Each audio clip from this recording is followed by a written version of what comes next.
Friends, ఈరోజు చెప్పుకోబోయే కథ పర్యావరణం పరిశుభ్రత. ఒసే రత్తాలు, ఇలా రాయే అంటూ పిలిచాడు చంద్రం. చంద్రం ఊరిలో ఒక షావుకారి దగ్గర బరువులు ఎత్తే కూలీ పని చేసేవాడు. రత్తాలు రోడ్లు ఊడ్చే పని చేసేది. ఇలా వాళ్ళిద్దరూ పొట్ట పోసుకునేవాళ్ళు. వాళ్లకు ఒక బిడ్డ మైసమ్మ. మైసమ్మను చక్కగా చదివించాలనుకున్నారు. మైసమ్మను ప్రభుత్వ పాఠశాలలో చేర్పించారు. తల్లి చేసే పనిని చూసే మైసమ్మ ఇల్లంతా శుభ్రంగా ఉంచేది. అలాగే స్కూల్లో కూడా తన పరిసరాలను కూడా శుభ్రంగా ఉంచేది. అదే స్కూల్లో ఒక గొప్పింటి బిడ్డ సలీలా కూడా చదివేది. స్కూల్లో ప్రత్యేకంగా పిల్లలందరికీ సమయపాలన గురించి, పరిశుభ్రత గురించి చెప్పేవారు. కానీ సలీలా తాను ఏమాత్రం ఆ నియమాలను పాటించేది కాదు.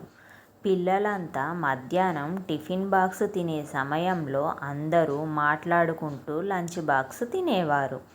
మైసమ్మ తన బాక్స్ శుభ్రం చేసి ఏవైనా మిగిలిపోయిన పదార్థాలు ఉంటే వాటిని చక్కగా చెత్తబుట్టలో పడవేసేది. సలీల ఇష్టం వచ్చినట్లు తినేసి శుభ్రం చేయకుండా చెత్త అంతా అలాగే ఉంచేసేది. అరటి తొక్కల్లాంటివి కూడా తినేసి చెత్త కుండీలో వేయకుండా ఎక్కడ పడితే అక్కడ పడేసేది. కొన్నాళ్ళుగా దీనిని మైసమ్మ గమనించింది. కానీ ఎవరికైనా చెప్పాలంటే భయపడేది. కొన్ని రోజుల తర్వాత ఒకనాడు టీచర్ ఈ విషయం గమనించి సలీలను పరిశుభ్రతను పాటించాలని చెప్పింది.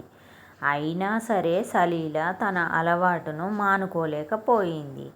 ఇదే అలవాటు ఇంట్లోనూ తాను ఎక్కడికైనా వెళ్ళినా చెత్త రోడ్ల మీద వేయడం మానుకోలేదు. తల్లిదండ్రులు సలీలను గారాబం చేయడంతో ఏది చెప్పినా సలీల వినిపించుకోకపోయేది. ఇది గమనించిన టీచర్ సలీలకు బుద్ధి చెప్పాలనే నిర్ణయానికి వచ్చింది. ఒకనాడు క్లాస్ పిల్లలందరినీ అసెంబ్లీ హాల్ మీటింగ్కు త్వరగా రమ్మని పిలిచారు ప్రిన్సిపల్ గారు. పిల్లలంతా హాల్ వైపుకు వెళ్ళసాగారు. సలీల తన హోంవర్క్ కంప్లీట్ చేయడంలో కొద్దిగా లేట్ అయినందువల్ల మిగిలిన పిల్లలను అందుకోవడానికి త్వరగా మెట్లు దిగసాగింది. ఆ తొందరలో తాను తినివేసిన అరటి తొక్కపై కాలు వేగంగా పెట్టడంతో జారి 2-3 మెట్లు కింద పడింది. దానితో సలీల చేతికి, కాలుకి గాయాలయ్యాయి. వెనుకగా వస్తున్న టీచర్ ఇది చూసి సలీలను పైకి లేపి ఫస్ట్ ఎయిడ్ రూమ్కి తీసుకెళ్ళి కట్టుకట్టి, చూసావా సలీలా, నేను నీకు ఎన్నిసార్లో చెప్పాను పరిశుభ్రత పాటించమని. చూసావా ఎంత ప్రమాదం తప్పిందో.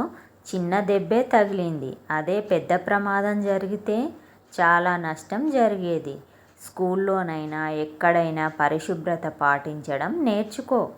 ఇలాగే నీవు అందరూ ప్రయాణించే రోడ్డు మీద కూడా వేస్తే ప్రమాదాలే కాకుండా ఆ కుళ్ళిన పదార్థాలపై ఈగలు, దోమలు లాంటి క్రిమికీటకాదులు వచ్చి అందరినీ అనారోగ్యం పాలు చేస్తాయి.